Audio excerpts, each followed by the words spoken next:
I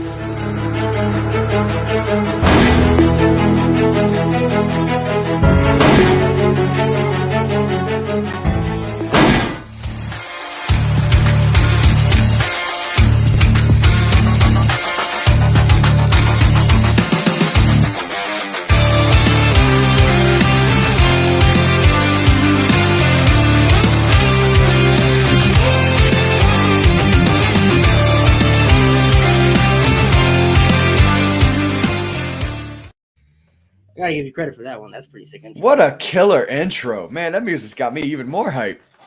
That's a pretty sick intro. What's up, everybody? Narcotics Women for AK Malik here. What's my co-host, my man Scott Michael on TikTok. Here to talk some WrestleMania Backlash predictions for you guys. I know what we talked about that we were gonna do it yesterday, but some things came up. We figured out that we couldn't do the stream on YouTube for you guys yet because I guess whatever the policies are, I don't know, but we got to figure it out. We're all good. So everything's smooth. Everything's good. How you doing today, sir? How you feeling? I am fantastic. If you can't tell by the expression and smile on my face, I am more than excited. I am giddy, and man, I am excited for tomorrow night. Yeah, I'm excited for right now. I'm looking forward to it. I think it'll be overall. I think it'll be pretty good. I mean, the match card is only 6 matches, but I mean, maybe with the limited matches, the show will be better than we anticipated. So who knows? But yeah, make sure you guys give us a follow on our we're doing our RWP podcast. Make sure you follow all the social medias right here. We got some episodes that we haven't dropped yet that you probably will like that have been recorded that we're going to be putting out in the near future. We have 2 episodes out right now, so guys, give us your feedback and let us know how you feel about that. But talking WrestleMania Backlash overall, what's your excitement level for the show on a scale of 1 to 10? I'd say probably about an 8.5. I'm very excited for this card. I mean, you mentioned it. It's only 6 matches, so it has the potential to be not only a short and to the point pay-per-view, premium live event, but it has the potential to be significantly good because of that factor right there. So I'm very excited for it.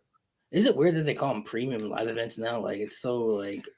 Well, it's because it's not a pay-per-view. We're not paying per view anymore. We're paying a monthly subscription, and now we're getting these included in our monthly subscription to Peacock. So it makes sense to me. I actually wondered when they did it when they had the WWE Network if they were ever going to change the name because of you're not paying per view, which is what pay-per-view means.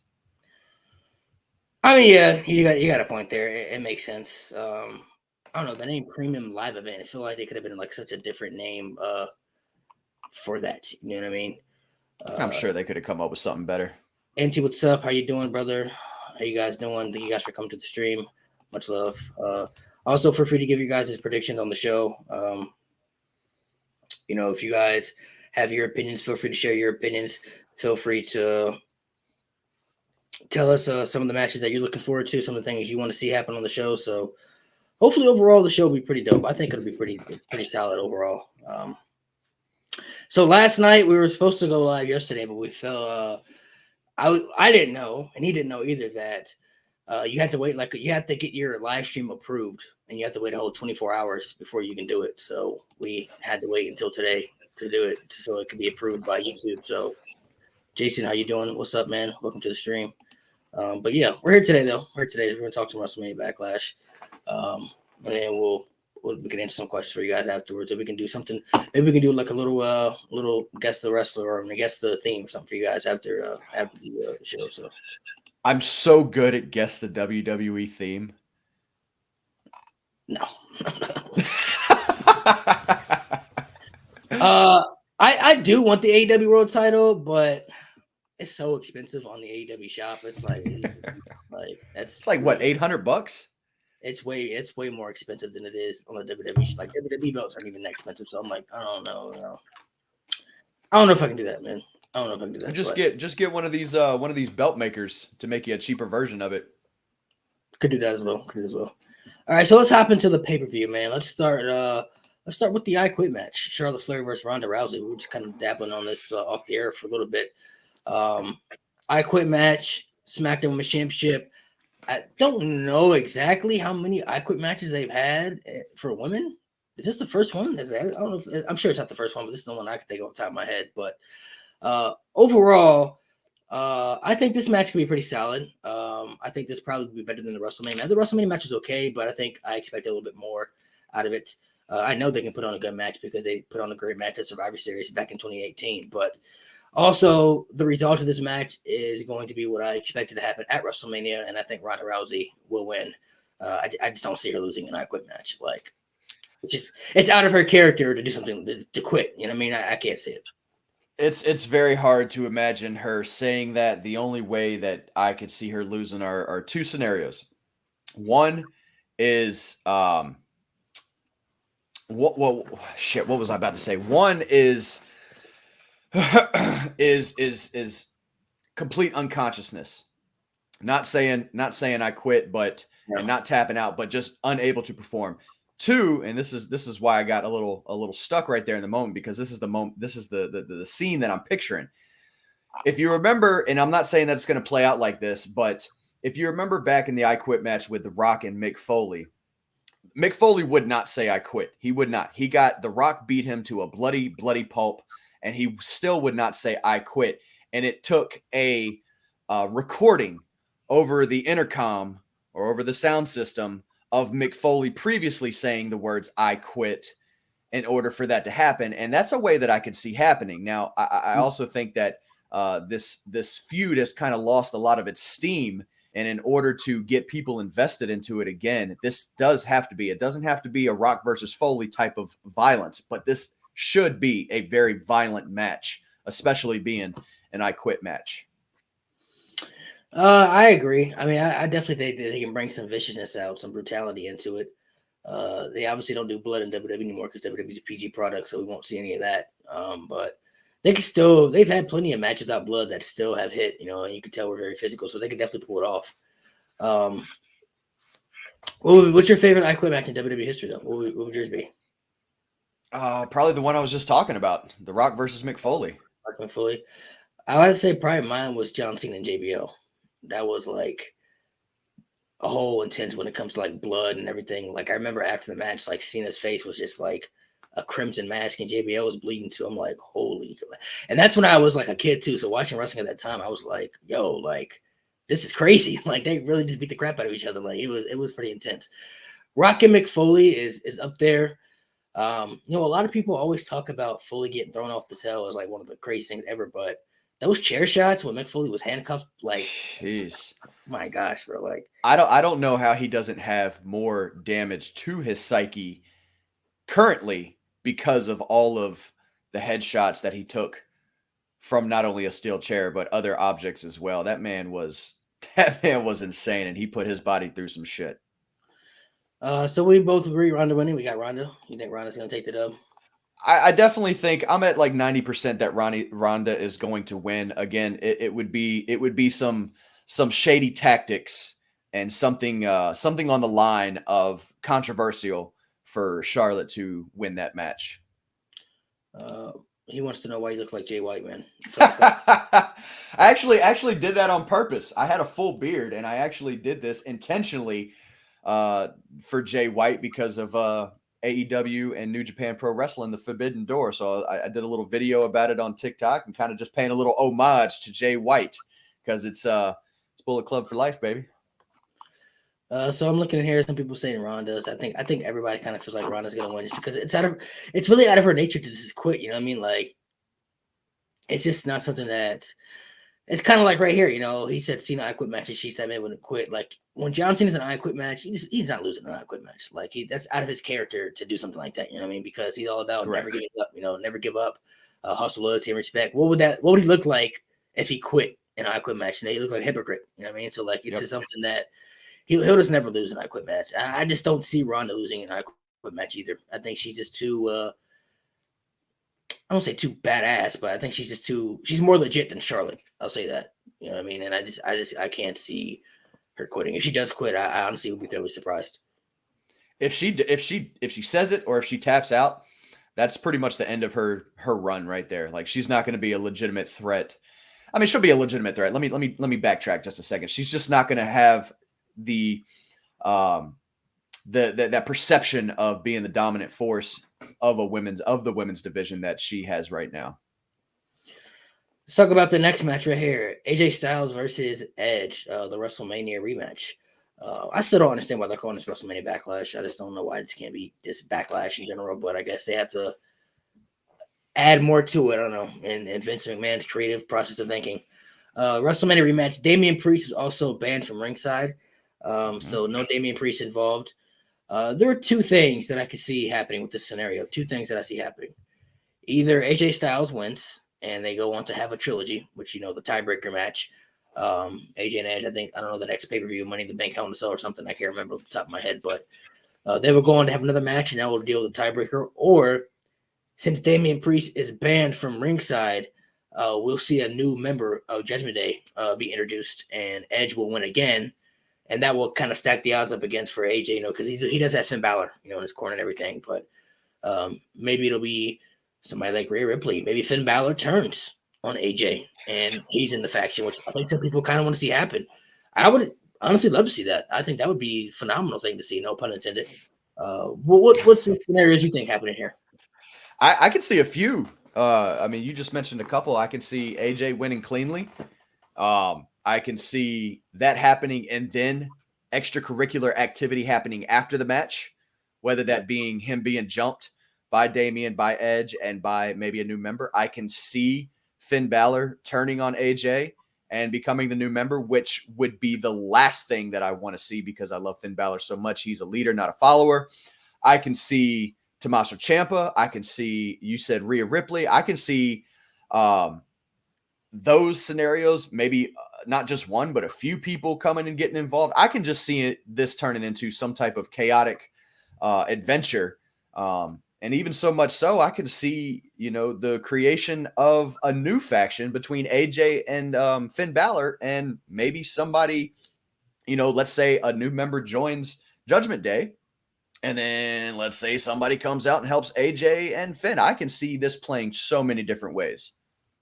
Who do you have winning for sure? If you had to pick between the two, I have AJ winning. AJ. I have AJ winning because he lost at WrestleMania. Yeah. This is it's Backlash. The word, the definition of the word. There, he's going to get his backlash. He's going to get his revenge. So hopefully it plays out that way. I can see Edge winning. Like I said, all this crazy stuff, but my money, if I'm a betting man, which I kind of am, I've got my money on AJ. I'm gonna go with Styles as well. Touch on something else. So you don't want to see Finn Balor in the group? You wouldn't like that? No, I would not. Because you think he should be more of a leader or something? I mean, there's nothing wrong with him being in the group if he's not the official leader. You're right. There's nothing wrong with that. But this is my problem with that is Finn Balor is the original leader of the biggest faction since the NWO, Bullet Club. For him to join another faction, to be a side piece, to not be be a right-hand man, left-hand man, whatever, to be a lackey, so to speak, and not be the one that's running the show and leading the bunch. I don't want to see that, and I don't think it's good for Finn Balor. It's just, to me, that's just more spiraling down. I mean, could they make it work? Yeah, but it's not something I want to see. I'm gonna disagree. I think it would be a good position for him because what I've seen him do, they obviously have no plans to utilize him as a single star. You know what I mean? So sure, he's doing his little thing with AJ right now, but that probably won't last forever. And they utilize AJ more than Finn Balor because they like AJ more than Finn Balor. Finn Balor did great in NXT, but he comes to the main roster, and he's back in the same spot that he was before he went back to NXT. He's jobbing again to people. He's not important to the product again. Putting him in the group would make him feel more relevant and important because he's a part of something, and he's a part of something good right now that a lot of people are invested into. Sure, he's not the leader, but he has the demon character, which would fit perfectly for the group because he has a dark side of him that he could bring out.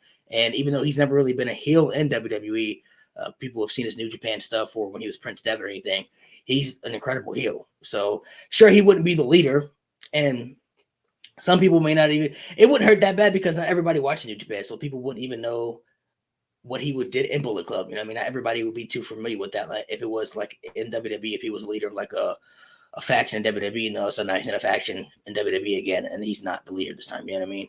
I feel like it's a good spot for him, unless they're going to do something with this AJ and Finn stuff, and they're going to, like I said, make another faction that we don't know about yet. But even if they still made a faction with AJ, he's still not going to be the leader of AJ because AJ's the leader. So, like, he would kind of be the side piece no matter what.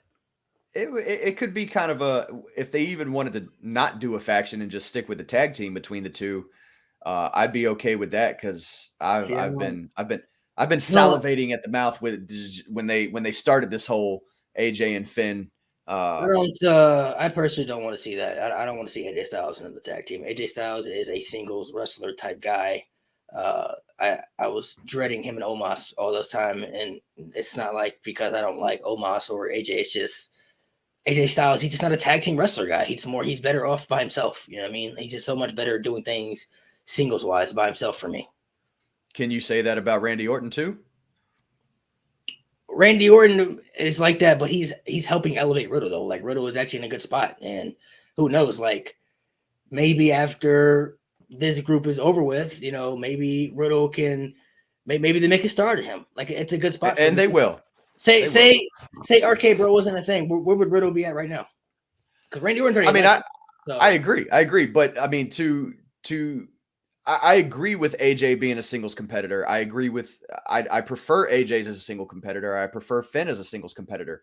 But just to kind of debate with you a little bit, and Randy Orton is a singles competitor, but him elevating Riddle has helped also elevate the tag team division, at least the tag team titles, maybe not the division, but the titles made them relevant. And I think you put two studs together like AJ and Finn and keep them together and form an actual tag team. That could be something special. And I'm all on board for it.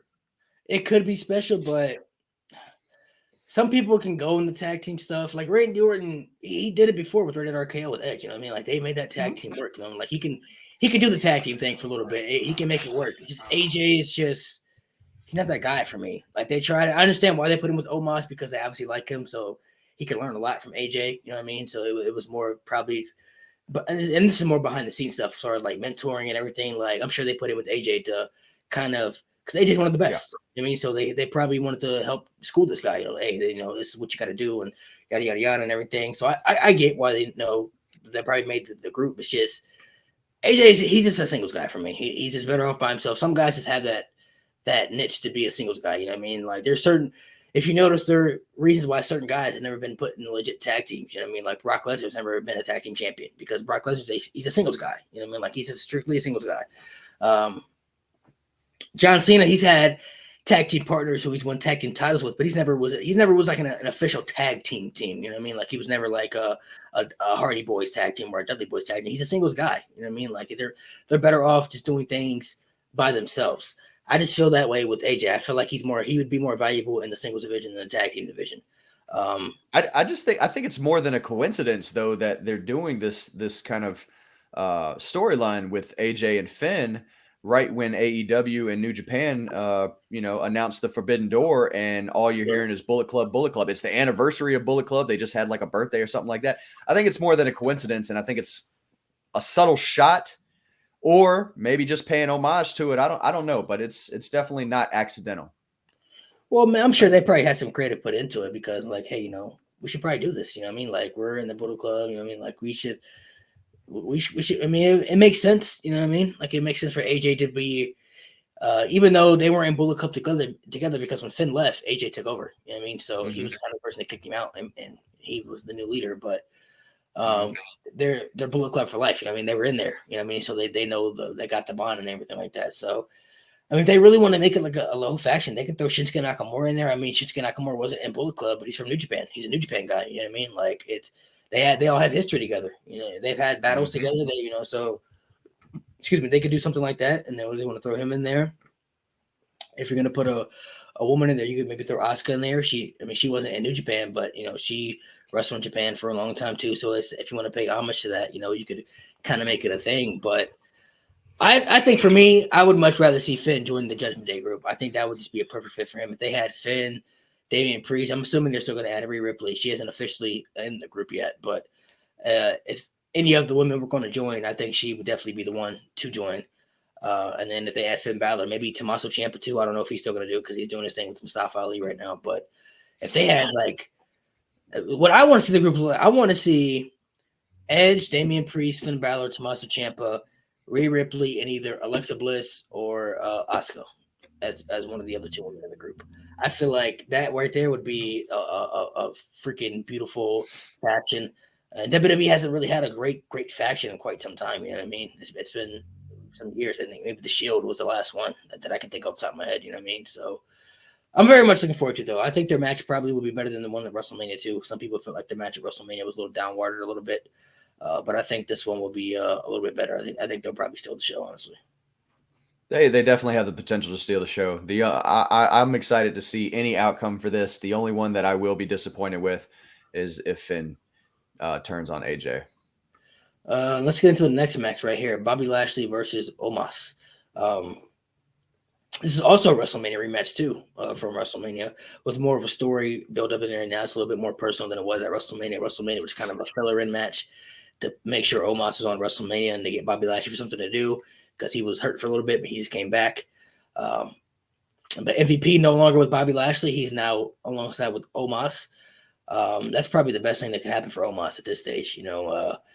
We talked before how Omos just, he was missing something, for us. He wasn't getting over with us as far as believability and his size to be a monster. He was missing something. And I think MVP probably is that missing piece,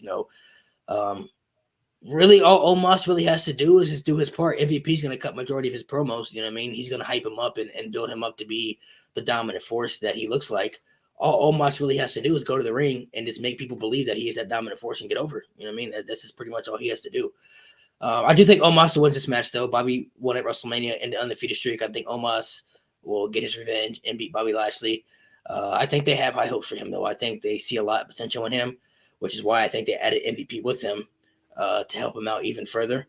So I think Omos probably will grow on me in the future. Like, he's still growing on me right now. I'm not really like too sold on him yet.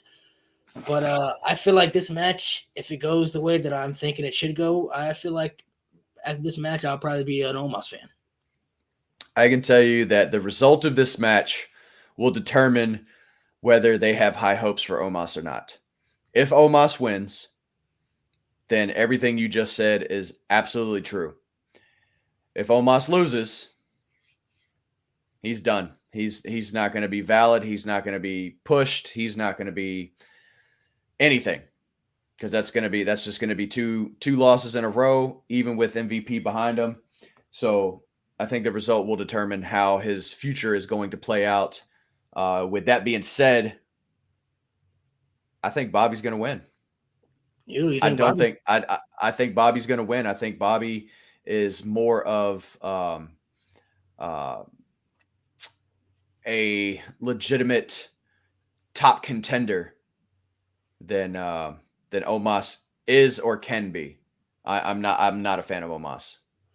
Omos isn't there now, but I think he can get there. Like I said, he just has to do his part, and if he can do his part, he's money. If he can do his part, I mean, he has the size and believability. All he has to do, like I said, is go out there and make people believe that he is that force to be reckoned with, which I think MVP will help him out. A lot with.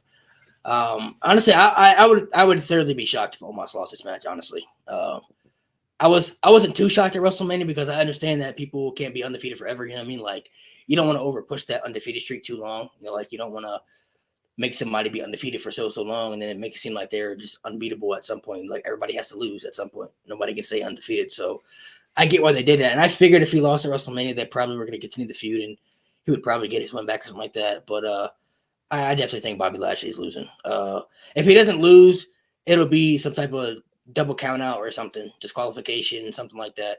I don't see Omos taking the pin again. I think that's a legit possibility too. Yeah. I think they really have high hopes for him. I think they see a lot of potential in this guy. Like I said, this is all about if he can just do his part and get over, which he's getting there for me.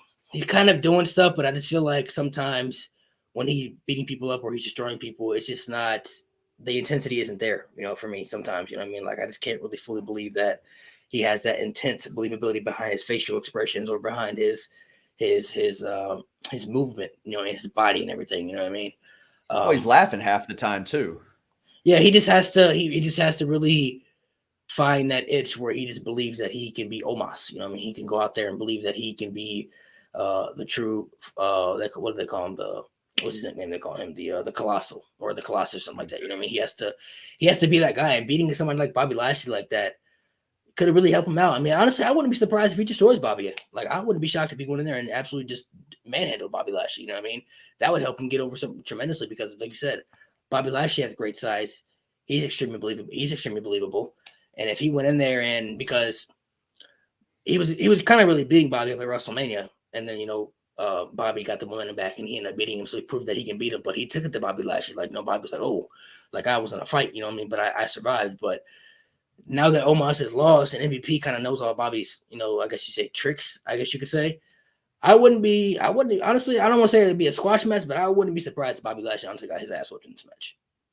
It wouldn't surprise me. But you know how WWE likes to do their 50-50 booking. So I think it's highly possible that Omos is going to win, but I'm going to stick to my guns. I'm going to say Bobby's going to go 2 for 2, and I think he's going to take Omos down, and he's going to reclaim a legitimate claim to trying to regain back his never lost championship. My process of thinking is probably I think Omos will win, and they'll probably throw Bobby in the Money in the Bank or something. Kind of put him in the Money. Because they won't be together for long. I think they may separate, and Omos kind of does something else. You know what I mean? I think this is more of just trying to get him over to beat somebody legit, like Bobby Lashley. He's a former WWE champion. You know what I mean? So I could see Bobby probably being a Money in the Bank or something. Or maybe at Money in the Bank he gets to one-on-one. I do think eventually he gets a one-on-one match with Roman because when he was WWE champion last time, he never lost it. You know what I mean? He was in the Elimination Chamber, but he got taken out of the match because he was legit injured at the time, so he couldn't compete.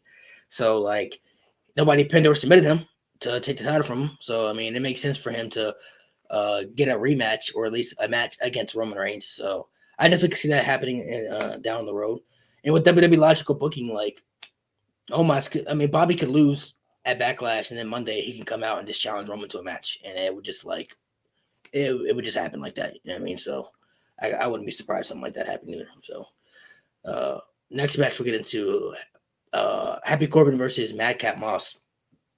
I'm starting to kind of think they see something in Madcap Moss. They definitely do. I'm thinking they're probably or at least they want to push him as one of their top baby faces on SmackDown. I honestly think this match will be pretty good, though. I mean, Madcap Moss has had some good matches. He's had good matches with Drew McIntyre and everything, so he showed me that he can go in the ring. He can put on good matches. Corbin can put on solid matches as well. But I'm a little upset, though. I was kind of hoping these two would stay together for a little bit. I don't like when WWE puts people together and then they just like split them up so fast. I don't even know if they were together for even like a full year. So that upset me a little bit. Hopefully they have plans to do something with both of them. I'm not really sure, but I think Madcap wins. Like I said, I think they kind of have some high hopes for him. I think they see something in him that he can be valuable to the product for them. So I'm gonna say Madcap wins. Yeah, I'm gonna go the other half again, or the other way again. I'm gonna say Baron Corbin wins, and because Baron Corbin needs a win to maintain his credibility as a heel, as a top heel. But I think this is one of those matches that could actually, even in a loss, could benefit Madcap Moss, because if he loses in any kind of emotional way, the crowd is going to has the opportunity and potential to get really emotionally invested in Madcap Moss, and I think I think it could be more beneficial for him to lose and, in a way, get him over even more. I mean, you could definitely take your L's and still get over as somebody talented. I mean, you could look at examples: Undertaker versus Kane, WrestleMania 14. Even though Kane lost that match, it took 3 tombstones to beat Kane, and Kane almost kicked out of the third one. And then when the match ended, Kane still destroyed the Undertaker, and he was the one who left the ring under his own power. You know what I mean? So, like, even though he had lost the match, Kane was the one who left the ring under his own 2 feet. You know what I mean? Undertaker was left lying. So you could definitely lose matches and still and still get over to an extent. So I definitely agree. I just feel like they're going to start trying to at least push some of these younger talents that they see something in. So I think Madcap will get the win here. But I think this will be a sleeper match, though. I know some people probably aren't into this as much, but I definitely think this match can be a really good match, honestly. This match is, I completely agree. This match has the potential and will probably be a really good match because, as you said, Madcap Moss has, every time I've watched him over the last couple months, has impressed me more and more inside the ring. And then you already said it, Baron Corbin, we know he can go in the ring. Baron Corbin, I feel, is very underrated when it comes to his in-ring work. He's fantastic. So this match, while it might not, you look at the card and you look at that, it's just like, that's one of those matches I don't really care about. The match could turn out to be a show stealer type of match. It does have that. These guys have that kind of talent. We're talking about show stealer matches. I mean, this match right here, this match probably will steal the show. Another WrestleMania rematch: Cody Rhodes versus Seth Rollins. Their match at WrestleMania was incredible. I was there in person for it. Loved every minute of it. Cody's return was awesome. Seth has always been awesome. One of the best in-ring talents that WWE has. Very much looking forward to this match. Now we talked about trilogies happening. We talked about maybe a trilogy happening with AJ and Edge. That could be possibly going down. Maybe a trilogy with Bobby and Omos if Omos wins. I think this will be a trilogy. I think Seth Rollins wins and gives Cody his first loss coming back to WWE. And then the next pay-per-view, I think it's Hell in a Cell, if I'm not mistaken, is the next pay-per-view. I could be wrong, but because I know they moved Extreme Rules to the later year. Extreme Rules was up here, but I know they moved it to like September or something like that. So unless they moved it around or something like that, but if the next pay-per-view is Money in the Bank, then that's different. I don't think it is Money in the Bank, but if the next pay-per-view is Money in the Bank, then Cody probably will win, but I don't think it is Money in the Bank. So if it's not Money in the Bank, I think Seth wins, and they end up having a third match, a third trilogy, kind of like Seth and Edge. Edge went to SummerSlam, then Seth wins on the episode of SmackDown, and then they have that Hell in a Cell match as the trilogy at Crown Jewel in Saudi Arabia. And then Edge gets the win there, which was a great feud last year in 2021, which I thoroughly enjoyed from start to finish. So that's what I see happening. I think Cody gets his first loss in WWE to Seth, and they probably have another match going to the next pay-per-view. All right, so before I give my opinion on this match, I just had to Google it. The next pay-per-view is June 5th, and it is in Chicago, and it is Hell in a Cell. Yep, so Hell in a Cell is the next, okay. And then Money in the Bank is right?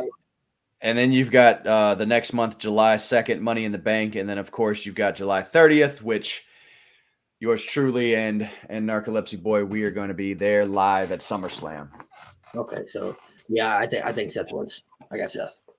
All right, so as much as we tend to see eye to eye on things, this is, I think, one of our first shows where we are probably going to disagree on more than we agree on, because, my friend, I got Cody Rhodes winning this.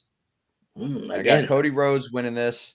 I don't see him losing to Seth Rollins. Not with what I've seen so far with the comeback. What I think they are planning to do with him. I mean, it definitely could. This could be a trilogy, but I don't want to see them copy and paste, the same type of scenarios with different characters. Like, they don't need to do a trilogy with AJ and Edge and a trilogy with Cody and Seth. They don't need to do a trilogy with with both of those duos and Omos and Bobby. They don't need to do that with so many. So I think one of the AJ and Edge feud, that could stretch all the way to SummerSlam. I can see that going all the way. It definitely could. But it's just my way of thinking, and hopefully, again, it's me, being my own booker. If I was a WWE booker, Seth doesn't need to win. Seth is still one of the top guys, and I think Cody needs it more right now, because if Cody loses right now after just coming back, less than 2 months ago, it's going to kind of deflate him a little bit, and I just don't see that happening. I don't see that. I don't see him being deflated. I think Seth probably could use this one right now. Honestly, he's been putting people over for quite some time now. I mean, I don't remember the last time he actually even won a pay-per-view match that he was on. So I think he could use a win. I mean, he doesn't have to beat Cody clean. He could cheat, to roll up something, a low blow, or That's valid. use the ropes or something like that. You know what I mean? I just don't. I don't see Seth losing just because of the whole I wasn't prepared for your match at WrestleMania type thing. You know what I mean? As an excuse. So I think he probably maybe cheats to beat Cody in the match, and then they go on to have another match where it's maybe a Hell in a Cell match or something. I don't know. They do something at Hell in a Cell as well, but I think Cody gets his first loss, which wouldn't hurt him at all. To me, he's going to lose at some point anyway. So now here's a crazy take. Do you see Cody cheating and turning heel? No. You don't think that's you don't think that's the slimmest of a possibility? Not really. I mean, not on somebody like Seth Rollins. If he was facing somebody differently, then yeah. But Seth Rollins is kind of like a tweener. Like, he's liked, but he's also a heel. You know what I mean? So it's it's odd. You know what I mean? Like, he would have to turn heel on somebody like AJ Styles, or somebody who the people really, really love. You know what I mean? It would have to be somebody like that. I feel like turning on Seth. I mean, could it work? Sure, but some people don't like Seth, and some people do like Seth. So it's like a 50-50 thing. Like, a lot of people love AJ Styles. You know what I mean? That's one of the reasons why the Ed Shield turn, I think, worked, because it was like, oh my God, he's to beat up AJ Styles like that. You know what I mean? And AJ Styles is like the man. You know what I mean? So he would have to do something where he turned on somebody that I think a lot of people really. And I mean, he talked about Bullet Club stuff, factions. I mean, he could maybe have some interaction with AJ, Finn, and all that stuff. He got some, That's very, very valid. And maybe he turns heel on those guys. That would be something right there. He could turn his back on those guys or something. You know what I mean? Because he has his own touch in the Bullet Club too. So maybe they do something. Maybe they do something with that. Bro, I just got goosebumps everywhere, because I think I briefly thought of that, and for some reason it just slipped my mind. But that is such a valid point. Bullet Club history, yeah, there is definitely something that could be done with that. Now, again, I just mentioned it as a possible scenario. I do not think that Cody is going to turn heel. I don't think Cody will ever turn heel, because he's been very adamant about not doing it. That's part of the reason why I assume that's part of the reason why he left AEW, besides, not getting the fat contract. But, everybody wanted him to turn heel. Everybody wanted him to turn heel, that whole fan base, and he just wouldn't do it. So I don't see it happening either. I just wanted to kind of just pick your brain a little bit on that. Yeah. And then what we all probably think will be the main event right here, the big 6-man tag. The Bloodline versus RK Bro and Drew McIntyre. This was switched up because this originally was not the match that was supposed to happen. Originally it was RK Bro versus the Usos, winner take all unification match for the Raw Tag Team and SmackDown Tag Team titles. But now we have the big 6-man tag team match with no titles involved, no unification, winner take all stipulation, so there'll be no championships involved. It's more of just a battle for pride, I guess you could say. I'm sure this will definitely probably lead maybe they're saving the big unification match for one of the stadium shows they're having for Money in the Bank or something, or SummerSlam, and I'm sure this will definitely lead to the Drew McIntyre Roman Reigns feud for the title that we kind of all pretty sure thought would happen when Drew McIntyre got drafted to SmackDown last year in 2021. So, what are your thoughts on this, man? I'll let you go first. So I'm very, very excited about this match. Excuse me. I think there is possibility during the show that they add a stipulation to it, and maybe that stipulation that's added could be winner take all, to add, just to entice. I think that's definitely a possibility in the middle of the pay-per-view, the premium live event. I know a lot of people were disappointed by the change, and understandably so, because, they were hyping it up for the unification match. But honestly, I think this makes for a bigger main event than just a simple, I say simple, let me take that back. Not simple, but just a tag team unification match to include your tag team champions, and then add your universal, your undisputed WWE Universal Champion, and then potentially who I think his obvious next contender is, that's going to last all summer, Drew McIntyre. I think this match reeks of star power. Drew McIntyre, Randy Orton, the up-and-comer Riddle. You've got the Usos, who, arguably one of the greatest tag teams of all time. And then you've got Roman Reigns. Again, I mentioned how a lot of people are disappointed in this. And, well, why isn't it a title match? Why isn't why is the champion in a tag team match? Well, let me break it down for you. I'm about to pull out the trusty dusty notebook, and I'm about to educate some people and give them a little history lesson. I've got 11 times in history. 11 times, and there may be more, but I've got 11 times where a WWE champion was in a tag team match as a main event of a pay-per-view. So first, I'm going to start off with the 2 times that it was a 6-man tag team match. And we can go back as early as Extreme Rules 2021. It was the New Day, and the WWE champion was Big E against Bobby Lashley, AJ, and Omos. All right. The other 6-man tag match where the champion was involved and headlined a pay-per-view was In Your House International Incident back in 1996. It included the world champion HBK and Ahmed Johnson and Psycho Sid Vicious versus Vader, Owen Hart, and the British Bulldog. That main evented that pay-per-view. Now, those are the only 6-man tag matches that I have here. There have been other just regular, 2-person, 4-man tag team matches that has included WWE champions in a main event. And you've got Backlash 2001 when it was Stone Cold and Triple H versus the Brothers of Destruction, winner take all. Clash of Champions 2019, Seth and Strowman versus Dolph Ziggler and Bobby Roode. You've got Extreme Rules 2019 where it was Seth and Becky versus Corbin and Lacey Evans, winner take all. You've got Hogan and Mr. T in WrestleMania 1. The main event of WrestleMania 1 was a tag team match that included the world champion against Roddy Piper and help me out. Paul Orndorff. There you go, Paul Orndorff. All right. Then we can go back to No Way Out 2007. You had HBK and Cena. Cena was your world champion versus Batista and The Undertaker. Batista, I think, was also the world champion at the time. Yeah. So you had the WWE champion and you had the world champion, both in a tag team main event. You got SummerSlam 1998. It was Savage and Hogan versus DiBiase and Andre, and Hogan was the champion. In Your House 3, HBK and Diesel. Diesel was the champion versus Yokozuna and the British Bulldog, who was replacing Owen Hart. Armageddon 2006. It was Cena and Batista, both of them with the world champion. I'm sorry, WWE champion and world champion versus King Booker and Fit Finlay. And then you've got 1997. Now, this was not the main event because In Your House 97 was Bad Blood. The pay-per-view was Bad Blood. We all know the main event was the Hell in a Cell between Shawn Michaels and The Undertaker.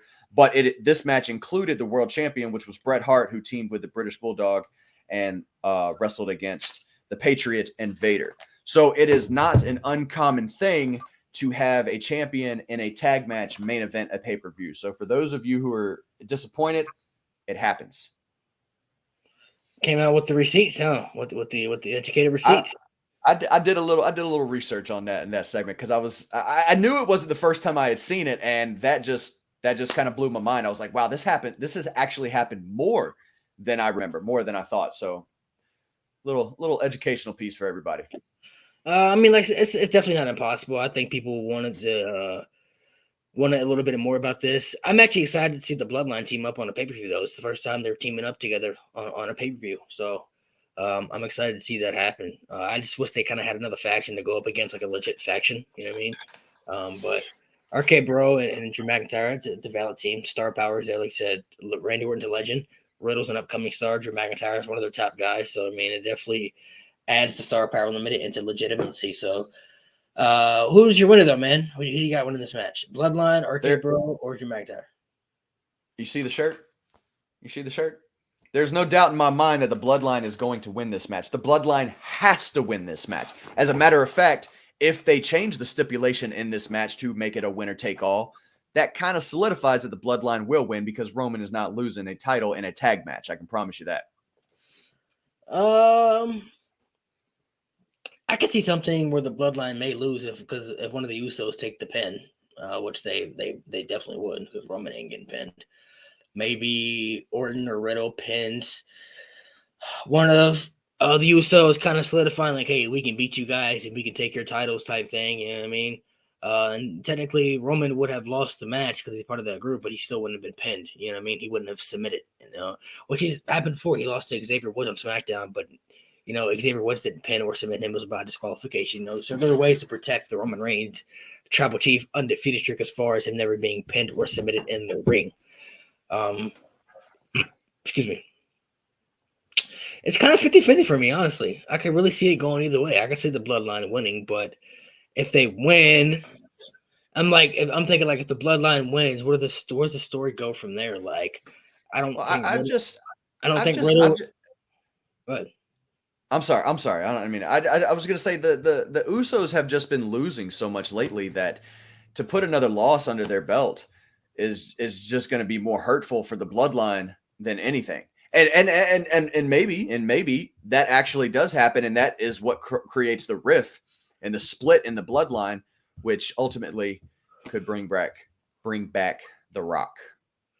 I mean, honestly, if I'm being realistic, even though they have the Bloodline group, they're not focused really on the Bloodline. They're just really focused on Roman Reigns. Like, they really haven't pushed the group as a legit group. They're just there, you know what I mean? Because Roman Reigns is their family.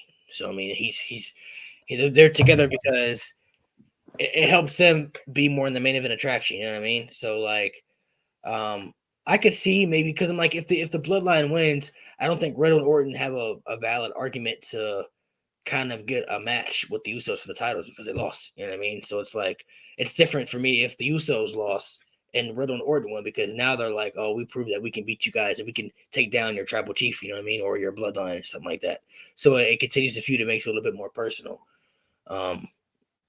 But if I had to bet, I probably would bet on the bloodline, but I'm like 50-50, honestly. I could really see either outcome of this match happening. I mean, I don't see Roman Reigns getting pinned at all, so he's definitely not taking the pinfall. But I could see like RK Bro pinning one of the Uso brothers, but I could also see Roman Reigns pinning, and getting the dub for himself. Depends on where they want to go with the story. The next pay-per-view is what Hell in a Cell we talked about. So, yep. I don't know. It's kind of a 50-50 for me. Now, if it's a winner take all, that just kind of gives it away right there. Like we know who wins that match for sure, but not a winner take all match. It's tough for me, honestly. It really is. I can see. I think this is one of those matches that I definitely agree with you on. I think again, I mentioned it from a bloodline. Your point is exact on. They don't care about the unit of the bloodline. It's more focused on Roman. But to add a little bit more credibility to the bloodline unit, you should give them the win. But you're right. I mean, I'm kind of on the fence to it too. I still got my pick as the bloodline, but they could go exactly how you said, the way that you said it, and go off, send the show off with the crowd extremely happy because you're standing there with your winners, Drew McIntyre, Randy Orton, and Riddle, as the bloodline kind of run out of the arena. So I can definitely see it going both ways myself. I mean, yeah, I could see it happening. It's really tough for me to call, honestly. It really freaking is. It's really freaking tough for me to call because I could really see it going either way. Storyline wise, I get it. Do they want to make the bloodline stronger and have them win, or do they want to make RK Bro look like the hottest tag team in the company? Which they probably are, honestly. I mean, the original tag team unification match, I saw either team winning because RK Bro is probably their most over tag team right now. They're red hot, red on fire right now. And I could see them getting the momentum and trying to continue to push them as a legit team until they split up. But I could also see the Usos winning to solidify their legacy even more as one of the greatest tag teams of all time. You know what I mean? So it was really tough. It was like apples and oranges. You know what I mean? Like I really see it going either way. So I'm thinking they may save that match, except for a bigger show like a Money in the Bank or SummerSlam. You know what I mean? Like they may save it for a bigger pay-per-view with the stadium with thousands of fans packed in the stadium. Yeah, I was sitting here thinking, I wonder what was going through the head of creative and booking to make the changes to this match the way they did.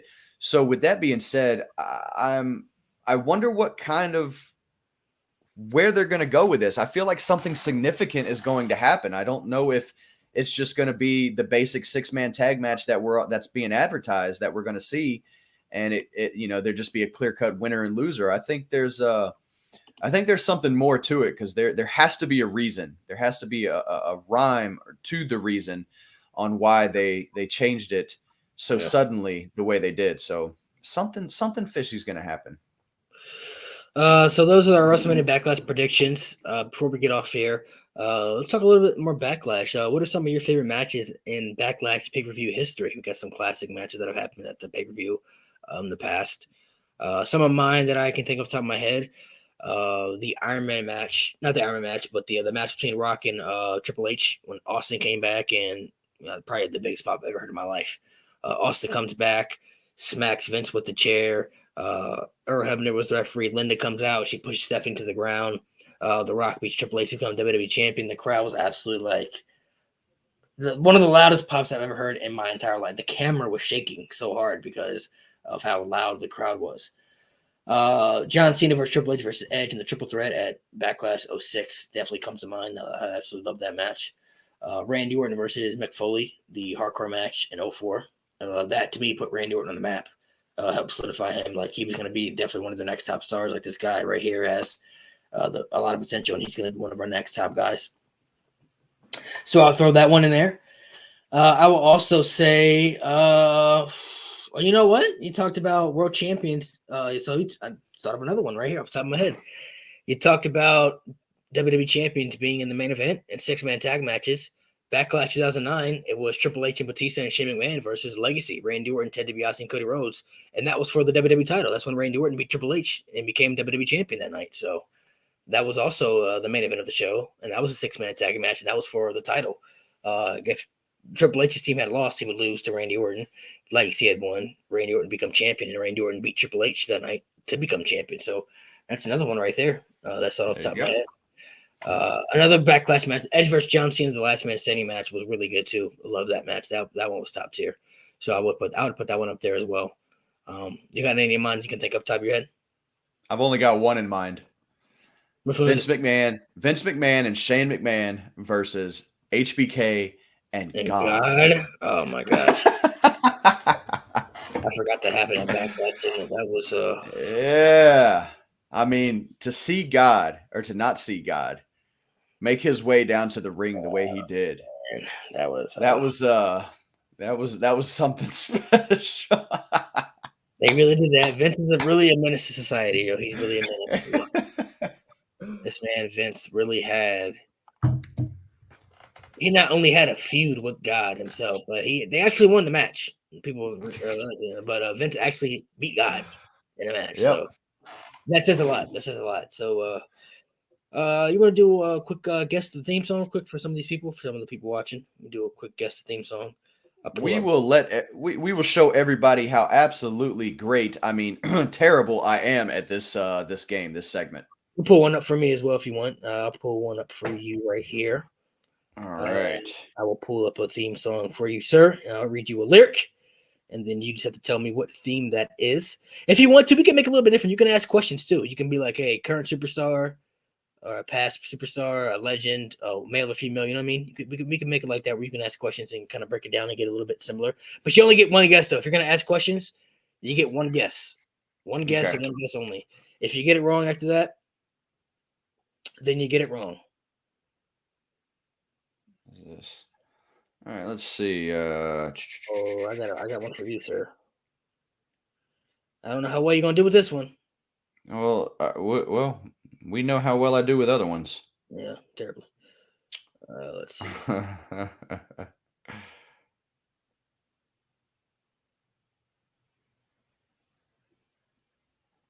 Let's see.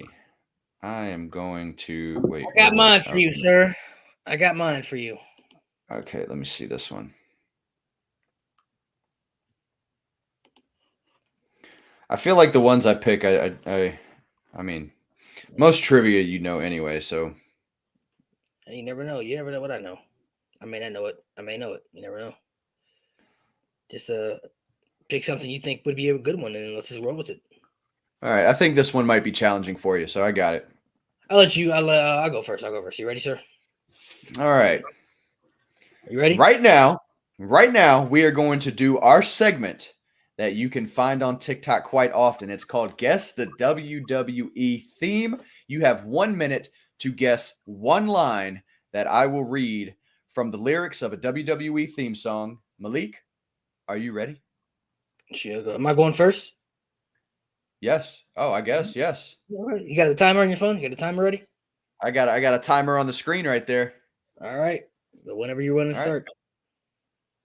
And the line reads, Here we go.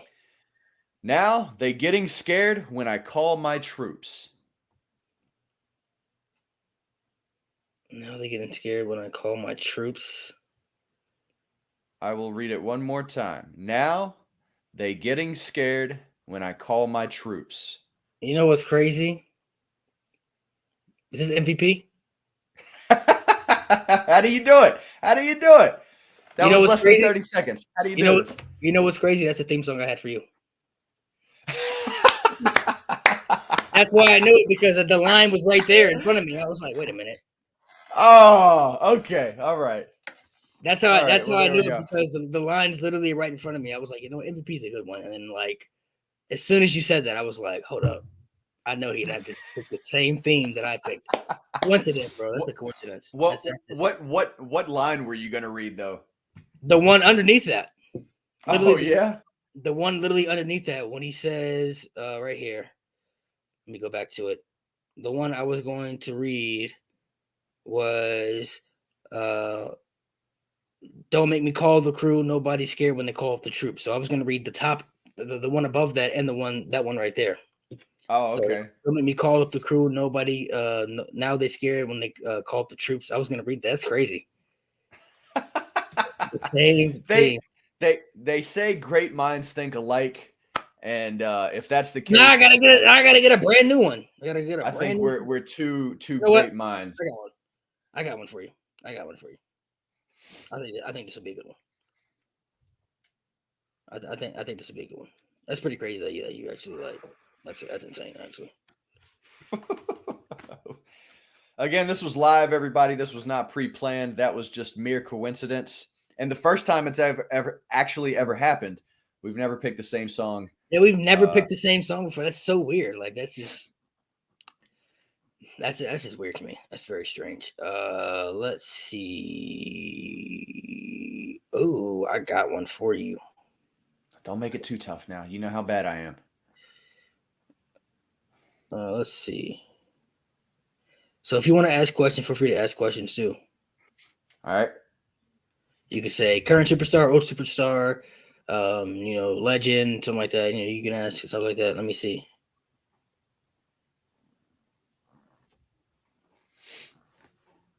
I only get one question. I only get one question. No, you can ask as many questions you want. You get one guess. Oh, okay. Okay. All right. Sounds good. All right. So we'll start at the 58. All right. What WWE theme song is this? A power like the sun, but the heat is all mine. A power like the sun, but the heat is all mine. Current? He is currently in the WWE. Yes. Raw or SmackDown? He's on SmackDown. Power of the heat. I'm still not going to guess this. I'm so bad at these. Say it one more time. Give me the line one more time. A power like the sun, but the heat is all mine. Power like the sun, but the heat is all mine. All right. My guess, I got 15 seconds. Rey Mysterio? Nope, Rey Mysterio's on Raw. Oh, God. To be fair, this is his old theme song. This is End of Days, Baron Corbin. Oh, yeah. I'm no good at these. Yeah, you're pretty bad. I'm not gonna lie. Um, You'll get better. Hopefully. I can't catch a break. I don't even know how I guessed the Big Show won that one time. I don't want to say that was too easy, but that was kind of just like you gotta think about people who would have that lyric in their theme. You know what I mean? Like, okay, which wrestler would have something like that in there? You know what I'm saying? You got to kind of break it down a little bit and kind of break down. I try. It's not all there, but I'm not all there either. So. Yep. So, All right, you all. Thank you guys for coming through and watching the stream. WrestleMania Backlash predictions. Backlash is tomorrow, so hopefully it's a good show for everybody. We have more stuff coming for the RWP podcast that you guys will be excited for. Episodes coming the next coming days that we have. We have some other stuff we're getting ready to cook up for you guys too for the future that we got planned too. So hopefully you guys subscribe and follow all our social medias. You can listen to us on Anchor and Spotify, RWP Podcast. You can follow our YouTube, Instagram, Twitter, TikTok. Everything's RWP Podcast. So make sure you guys go check it out and give it a listen for clips, updates, all that stuff, man. So Scott, it's been a pleasure. Thank you, sir. Until Always. the next stream and the next podcast, guys. You guys be safe. Have a nice night.